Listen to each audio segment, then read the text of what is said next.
palabra de Dios. Porque yo estoy convencido que un solo versículo de la Biblia tiene más poder que el más elocuente discurso de cualquier predicador. Entonces yo deseo que en esta mañana tratemos el siguiente tema: enfrentando el gigante del dolor. Vamos a iniciar nuestro estudio en el libro de Job, capítulo 14, versículo número 1. Libro de Job. Si usted le encuentra Salmos, el libro anterior a los Salmos es Job, capítulo 14, y vamos a leer el versículo 1. A lo largo del mensaje vamos a citar otros pasajes de la Biblia. Enfrentando el gigante del dolor. Leemos el versículo y después oramos. Dice la Escritura: el hombre nacido de mujer, corto de días y hastiado de sinsabores. Oramos. Eterno Dios, tu iglesia te necesita, porque convencidos estamos de que tú cuidas de nosotros y te interesas en cada uno de manera particular. Señor, al abrir tu palabra, te pedimos que también abras nuestro corazón. Permite que el Espíritu Santo de Dios nos ilumine a lo largo de los minutos siguientes. Yo oro, Señor, que en esta mañana nada nos prive de recibir tu bendición. Danos, pues, tu gracia, tu ayuda. Y oro, Dios, para que el Espíritu Santo nos ayude a cómo enfrentar el dolor sabiamente en nuestras vidas. Bendiga a cada persona presente. Tú que conoces sus corazones, tú que conoces sus luchas, Dios, encárgate de hablar a ellos y bendecirles de manera especial.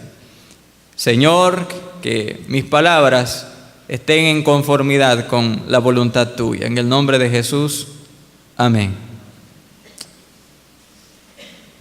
Iglesia, la vida puede ser difícil de entender. En el intento de comprender las crudas realidades de nuestra existencia, buscando una respuesta, podemos frustrarnos fácilmente. Incluso puede que nos preguntemos: ¿por qué a la gente buena le pasan cosas malas y a la gente mala le pasan cosas buenas? Claro, hermanos, sería lógico que a un terrorista lo matase su propia bomba, que a un conductor temerario sufriese un accidente grave. Sería lógico que una persona que manipule imprudentemente el fuego se queme. Incluso sería de esperar que un fumador empedernido muriese de cáncer. Pero dígame usted, y le cuestiono en esta mañana, ¿qué podemos decir de los hombres, de las mujeres y de los niños inocentes que mueren víctimas de un atentado terrorista? ¿Y qué del joven que sufre daños cerebrales graves a consecuencia de un conductor borracho que provocó un accidente? ¿Qué me dice usted de aquella pobre mujer cuya casa se quema estando sus 2 pequeños niños adentro, sin que ella haya tenido la culpa de aquel incendio? ¿O qué podemos decir de aquel inocente y frágil niño que tiene tan solo 2 años de edad y ya está batallando contra el cáncer o la leucemia? Ciertamente el dolor, el sufrimiento es una realidad que no podemos evitar y que no podemos ignorar. En realidad no hay una respuesta fácil a cada problema que ocurre en la vida. Y mi oración en esta mañana es que su fe en Dios permanezca firme, incluso cuando su mundo parezca desmoronarse. Esta pregunta ha sido objeto de reflexión a lo largo de los siglos de muchos pensadores y también filósofos que se han preguntado una y otra vez y han buscado hallar una respuesta efectiva a la pregunta: ¿por qué un Dios bueno permite el sufrimiento? En nuestro dolor, la gente se pregunta: ¿dónde está Dios? Si Dios es en realidad bueno y compasivo, ¿por qué a veces la vida se torna tan trágica? ¿Acaso es que Dios ha perdido el control?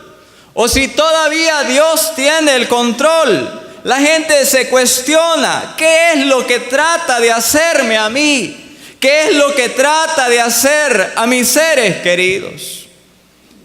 Esta pregunta ha llevado a diferentes posturas a las personas. Algunas personas han optado por negar la existencia de Dios, porque no pueden imaginarse que un Dios bueno permita la desgracia. Otros creen que Dios existe, pero no quieren absolutamente nada con Él, porque no creen que pueda Él ser bueno viendo las circunstancias duras que están enfrentando. Otros hermanos se han conformado con creer en un Dios bondadoso que nos ama, pero que ha perdido el control de un planeta rebelde.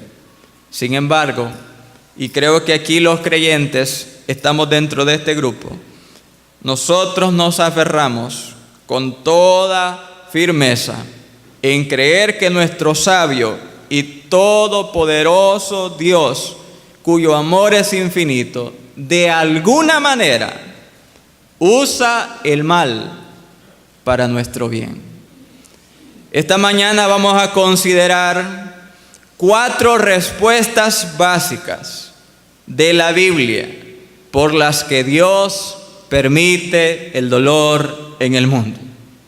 Pero de antemano quiero decirlo: son respuestas básicas. No digo que es la respuesta total, absoluta, pero al menos es lo que la Escritura quiere enseñarnos en cuanto al dolor que existe en el mundo. En primer lugar, hermanos, Dios permite el dolor para alertarnos. Imagínese un mundo sin dolor. ¿Cómo sería? En el principio la idea puede resultar y sonar atractiva. Entonces, si no hay dolor, se acabaron lo que es los males del estómago. Se acabó cuando usted, en lugar de darle al clavo, le da al martillo, le pega a su dedo con el martillo. Se acabaron los dolores de cabeza. Se acabaron los dolores de espalda si el dolor en realidad no existiera en el mundo. Sin embargo, hermanos, fíjese que el dolor es algo necesario, porque si no hubiese dolor, no nos diéramos cuenta que un hueso de nuestro cuerpo está roto. No habría una alarma que nos advirtiera de que hay una úlcera haciendo un agujero en nuestro estómago. Si no existiera dolor, no supiéramos que hay una molestia en nuestro cuerpo que nos avisa de que un tumor cancerígeno crece para invadir todo el cuerpo. Es decir, que por más que aborrezcamos el dolor y tratemos de huir de él, tenemos que admitir que el dolor a veces tiene un propósito bueno y nos advierte que algo no anda bien, pues él es un síntoma.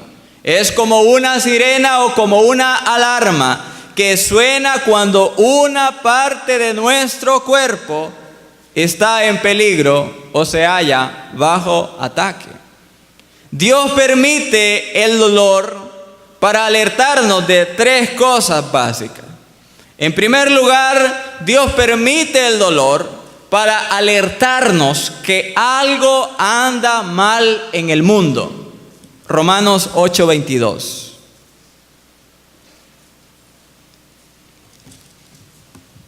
Dice la Escritura lo siguiente: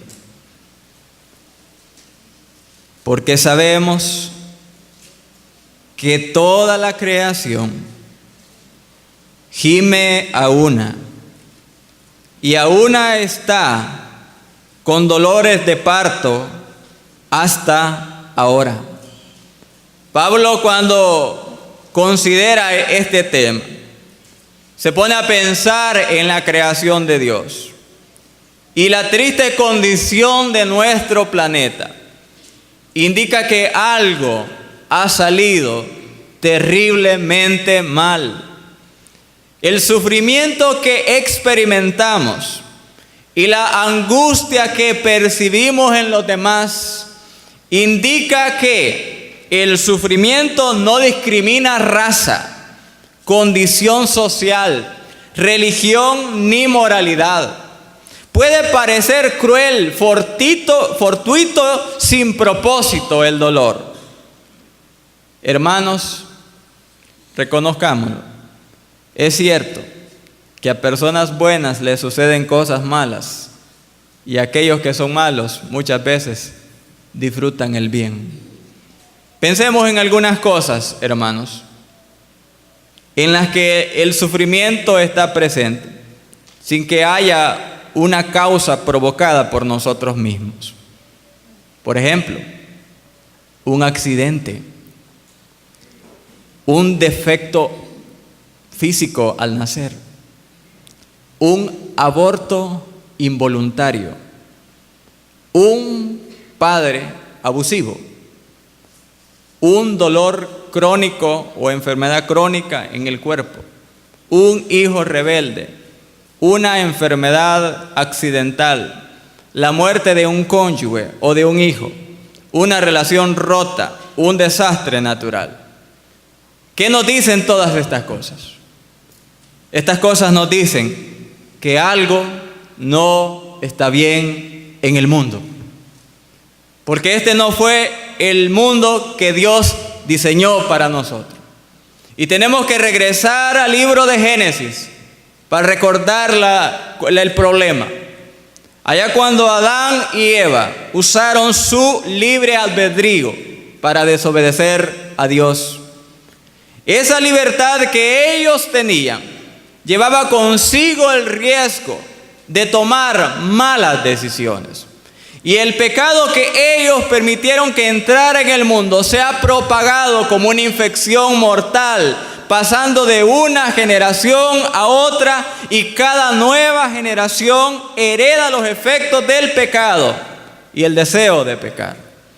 Mis hermanos, la enfermedad, los desastres, la corrupción son síntomas de un problema mayor que la raza humana se ha rebelado contra el Creador.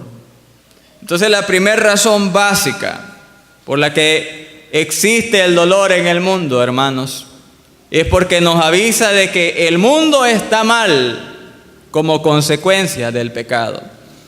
Pero también el dolor nos alerta de que algo anda mal con las criaturas de Dios. Nosotros debemos identificar que el sufrimiento viene de diferentes fuentes. Y a veces el sufrimiento que ataca la vida de algunas personas es provocado por otras. Podemos pensar en este caso, en ese hogar donde existe un hombre violento y abusador que por largos años ha maltratado a su esposa, que por largos años ha humillado, ha maltratado a sus hijos. Pensemos en el sufrimiento que puede surgir por la muerte trágica de una persona a manos de un asesino, o el dolor que se produce en el alma humana cuando está presente el divorcio.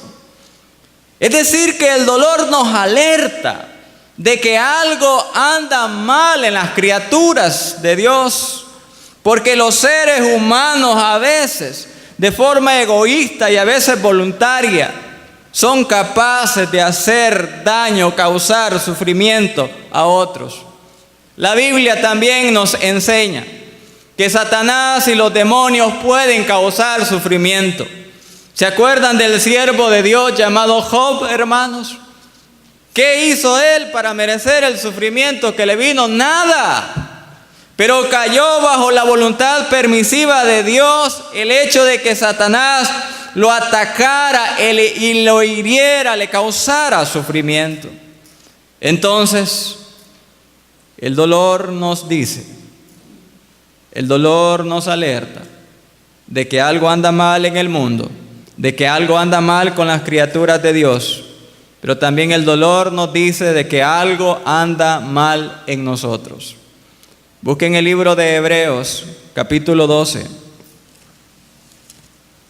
Y la Biblia nos enseña lo siguiente, que a veces el dolor es una evidencia de la disciplina de Dios sobre sus hijos.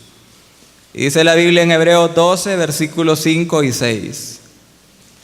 Y habéis ya olvidado la exhortación que como a hijos se os dirige diciendo: Hijo mío, no menosprecies la disciplina del Señor, ni desmayes cuando eres reprendido por Él, porque el Señor al que ama disciplina y azota a todo el que recibe por hijo.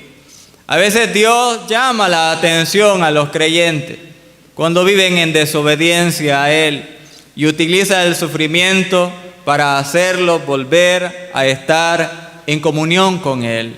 Pero entendamos que Dios no es un padre sádico que se complace con ver el sufrimiento de sus hijos. Es un padre amoroso que en ocasiones utiliza el sufrimiento para que nosotros nos volvamos en una íntima comunión con Él. Hermanos, pero a veces hay que decir lo siguiente, que el dolor es el resultado del juicio directo de Dios sobre aquel pecador rebelde. Por ejemplo, la Biblia nos dice de que Dios hizo traer un diluvio para destruir a la decadente humanidad en los días de Noé. Dios también trajo un juicio sobre los habitantes de Sodoma y Gomorra. Envió plagas sobre los egipcios. Mandó a Israel que destruyera completamente a los rebeldes de la tierra prometida. Y también Dios mató al arrogante rey Herodes en el Nuevo Testamento. Es decir, que a veces el ser humano pecador, de forma directa, es confrontado con Dios. Y es el sufrimiento, el recordatorio de que el hombre necesita volverse al Señor. Un escritor inglés dijo lo siguiente: Dios nos susurra en nuestros placeres y habla a nuestras conciencias, pero grita en nuestro dolor. Es el megáfono que usa para despertar a un mundo sordo. En segundo lugar, mis hermanos, Dios permite el dolor para alertarnos, pero también Dios permite el dolor para dirigirnos a Él. Busquen 2 Corintios, capítulo número 1, versículo número 8 y versículo número 9. Pablo, hablando de sus experiencias difíciles, nos comparte su testimonio.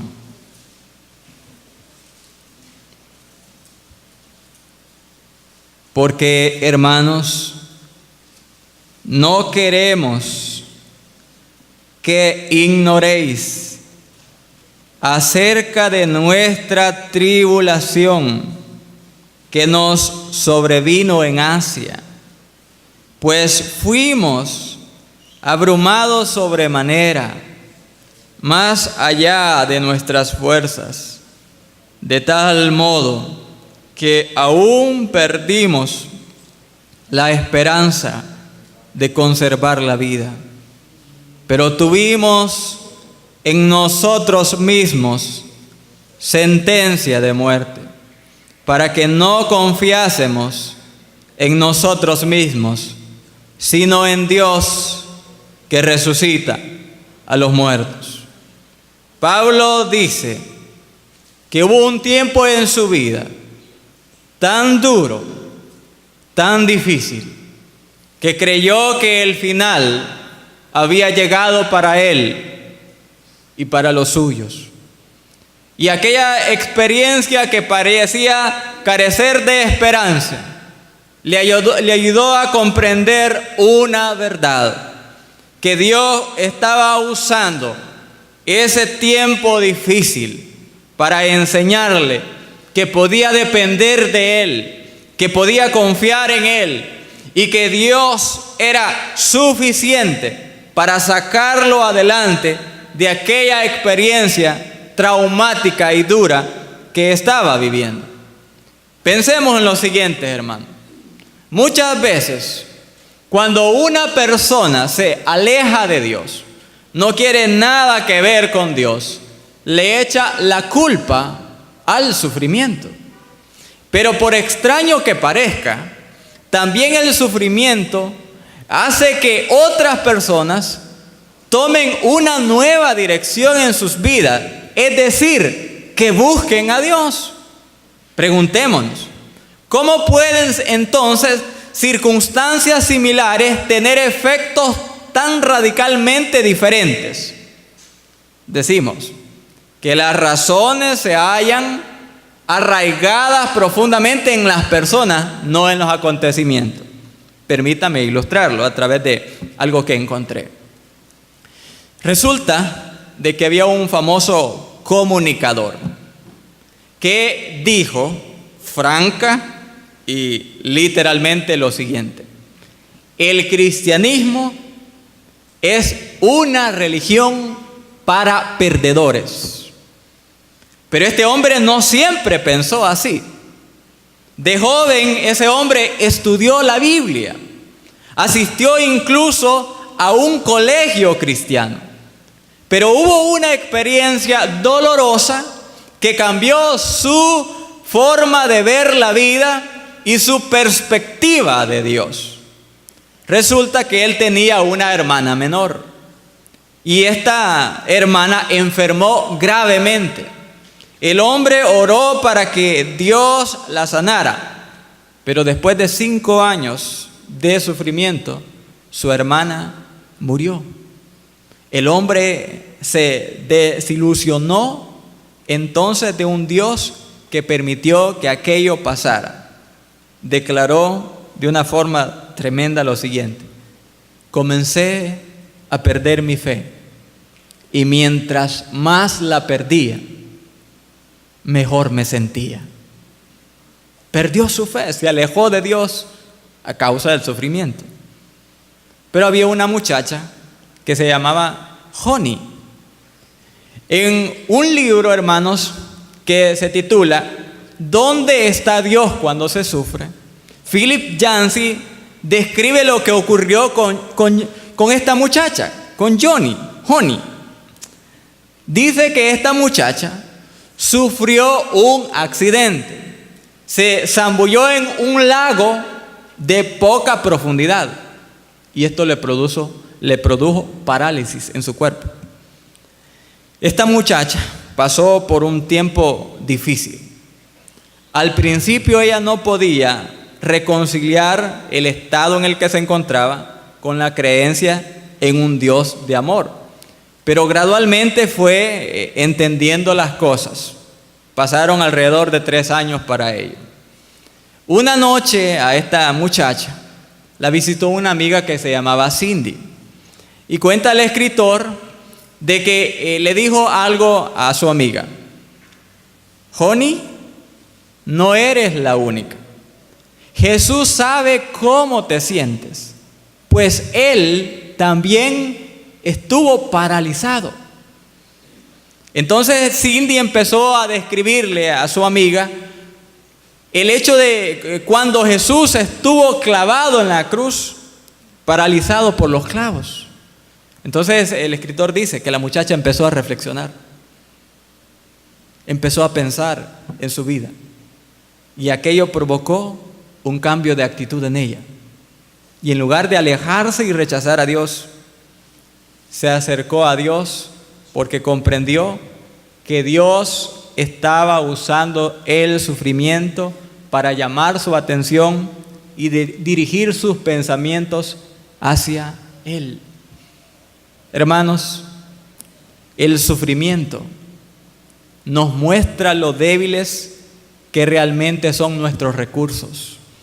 Nos obliga el sufrimiento a pensar de nuevo en cuáles son nuestras prioridades, cuáles son nuestros valores, cuáles son nuestras metas, cuáles son nuestros sueños en la vida. El sufrimiento nos ayuda a entender que la verdadera fuente de fortaleza y la importancia de la vida es tener una relación con Dios y tener una relación con seres cercanos que nos amen y nos brinden su apoyo. El sufrimiento, hermanos, pues tiene la cualidad de dirigir nuestros pensamientos hacia Dios. Busquen Romanos 8:18.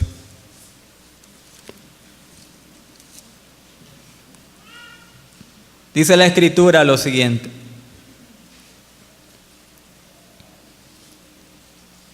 pues tengo por cierto que las aflicciones del tiempo presente no son comparables con la gloria venidera que en nosotros ha de manifestarse. Pablo no está tratando nuestros problemas con ligereza, sino está diciendo que los creyentes deben ver sus problemas presentes a la luz de la eternidad. Cuando Pablo sopesa, compara las dos cosas, los sufrimientos del tiempo presente y la gloria futura, dice Pablo que los sufrimientos del tiempo presente no son comparables con la gloria venidera que en nosotros ha de manifestarse. Reflexionemos, hermanos, de que Dios usa esas situaciones difíciles para dirigirnos a Él y comprender así, tener así una perspectiva más amplia de la vida. Por eso Dios en el sufrimiento nos llama a confiar en Él y a tener esperanza, porque hay un futuro dichoso para los hijos de Dios. En tercer lugar, ¿por qué un Dios bueno permite el sufrimiento o permite el dolor? Dios permite el dolor, hermanos, para moldearnos. Romanos 5, versículos 3 y 4. Dice Pablo: y no solo esto, sino que también nos gloriamos en las tribulaciones, sabiendo que la tribulación produce paciencia, y la paciencia prueba, y la prueba esperanza. Pablo dice: nos gloriamos en las tribulaciones. ¿Por qué dijo eso? ¿Cómo pudo decir él que se gloriaba ¿Quién se puede gloriar de tener una tragedia, de padecer algo doloroso? ¿Quién? Obviamente, hermano. Pablo no nos está diciendo que celebremos nuestros problemas. Más bien nos está diciendo que nos regocijemos por lo que Dios puede hacer y hará en nosotros para su gloria a través de nuestras pruebas. Las dificultades nos moldean el carácter, hermano. Pablo no está diciendo que celebremos el dolor, sino el resultado final, que a través del dolor, que a través del sufrimiento vamos a aprender. Por ello, cuando se sufre, se tiene que poner la mirada en allá, en el final, no en el proceso, sino en el final. Porque dice Pablo de que la tribulación produce paciencia. La idea de acá de paciencia es perseverancia. Es llevar un peso sobre las espaldas y resistirlo con gran fortaleza. Entonces, hermanos, el sufrimiento nos moldea la vida. Pero también, hermanos, el sufrimiento puede amargarnos la vida, dependiendo de cuál sea nuestra respuesta a aquello que está ocurriendo. ¿Saben, hermanos? Hay mucha gente que solo vive quejándose y son la gente que están mejor,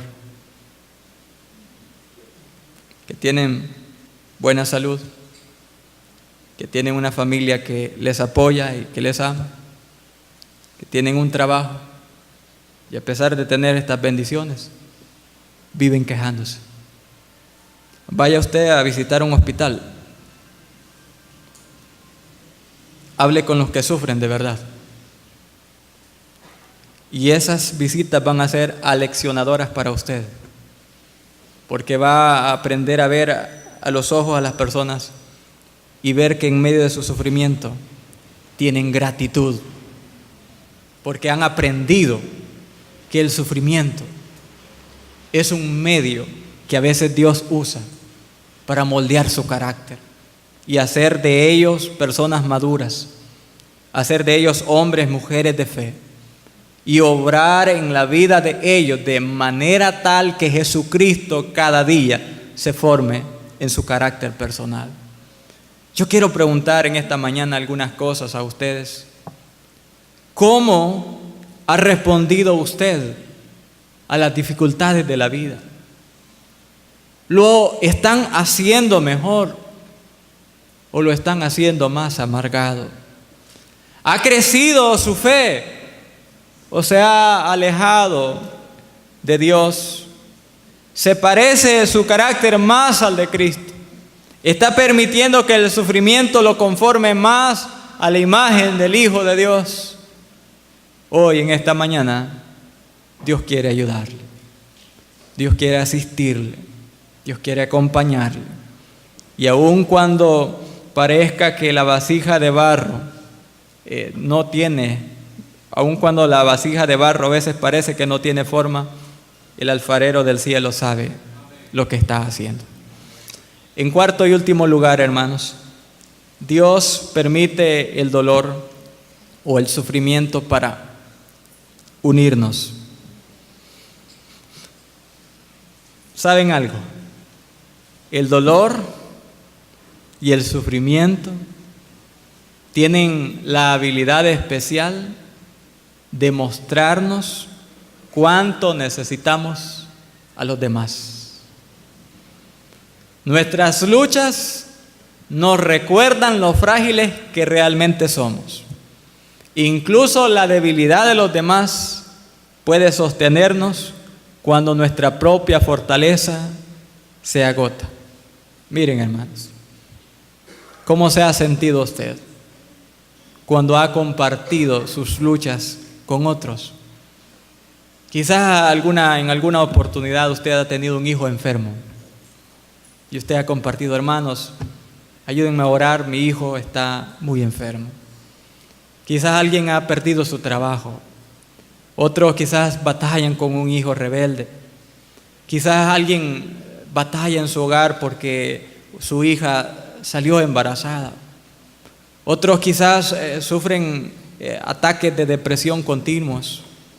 Otros quizás lloran porque tienen un pariente que no es cristiano. Otros porque hay amenazas en su contra y la lista pudiera ser más grande. Pero ¿qué siente uno cuando comparte eso con otro? ¿Acaso no siente un gran alivio? ¿Acaso el alma no se consuela con el hecho de sacar de aquí, de adentro, lo que en verdad llevamos, hermano? Claro que sí. Busquen 1 Corintios 12, porque el sufrimiento, el dolor nos ayuda a recordar, nos ayuda a pensar que necesitamos de los otros, hace de que nos unamos más. Dice la Biblia en 1 Corintios 12, versículos 26 y 27 lo siguiente: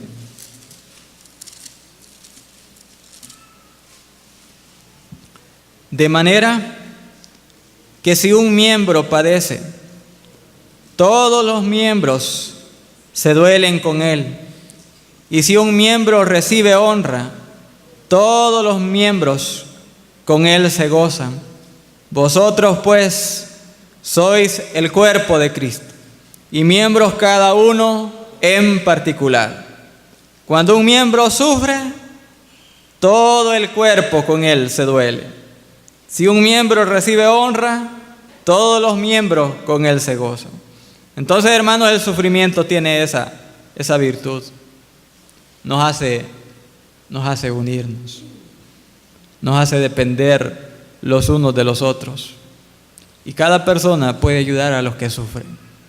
Aquí está una idea de cómo usted puede ayudar a los que sufren. En primer lugar, esté presente con aquel que sufre. Concéntrese en las necesidades de los que sufren y no se incomode cuando no pueda responder a sus preguntas. Permita a los que sufren expresar sus sentimientos. No censure sus emociones. Déjelos que hablen. Déjelos que le digan lo que sienten. Trate de manera prudente de investigar cuál es el problema real. Evite cuando visite a alguien que sufre decir cosas como: no deberías sentirte así. Ya sabes lo que tienes que hacer. Asegúreles a ellos que va a orar. Manténgase en contacto con ellos. Concéntrese en el ejemplo de Cristo y en su ayuda. Recuérdele al que sufre que Dios le ama y que Dios cuida de él y que además Dios tiene el control de su situación. Con aquel que padece dolor, no trate de ser artificial y de subirles el ánimo.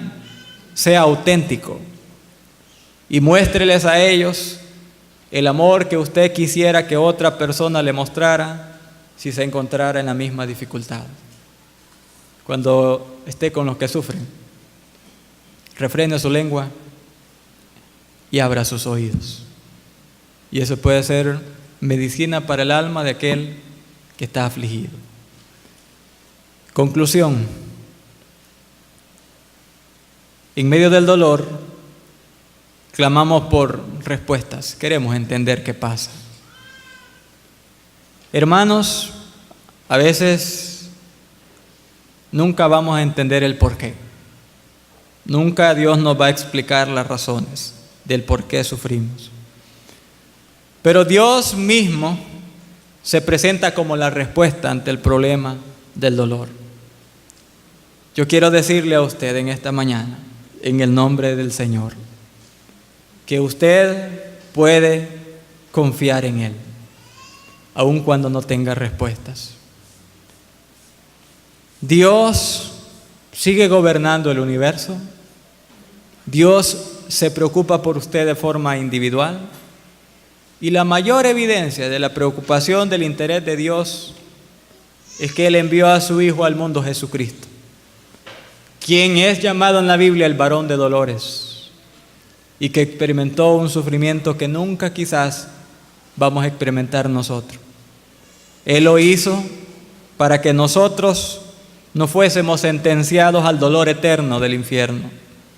Entonces, el Señor sabe entender a los que sufren y sabe caminar a su lado pacientemente para salir adelante. Permita y descanse en las manos amorosas de su Padre Celestial y va a salir adelante. Inclinen su rostro y vamos a orar. Padre, en esta mañana, Señor, comprendo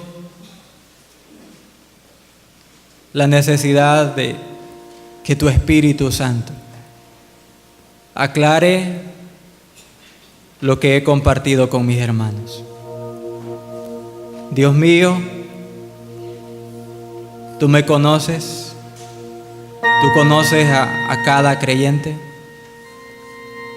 Yo oro en esta mañana, Señor, que consueles, que animes a quienes tienen años luchando contra el dolor propio o de algún ser querido. Señor, te pido que sanes aquellos corazones que fueron visitados por la tragedia hace años, pero las marcas, las heridas de aquella situación difícil aún permanecen. Yo te agradezco porque puedes entender el corazón nuestro. Gracias, Señor, porque eres bueno, porque tú nos amas y podemos confiar en ti.